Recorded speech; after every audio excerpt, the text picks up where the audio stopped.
We are infra building company, established 1974 already. Well, our collaboration with Tieluiska, that has been lasting already for decades, and we are proud to see them become known for quality and dependable execution in this kind of industry. After the millennium, the cooperation has been expanded. Tieluiska was one of the pioneers to start to operate with this new style of foundation equipment.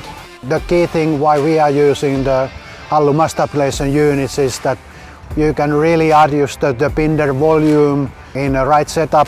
That has been set in a ALLU system very well. If we compare that for a normal excavating and changing the masses and moving the waste material with the transporting trucks, cost difference is huge.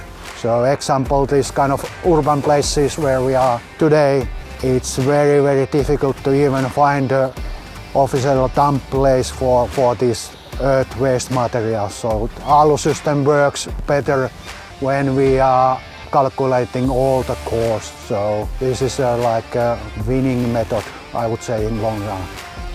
Tieluiska as a partner they are demanding and they are pushing you to improve. Over the decades we have learned a lot from Tieluiska.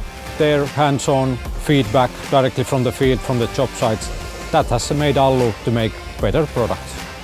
When two Finnish companies are putting all the knowledge together, you can see the results of the day even in this workplace.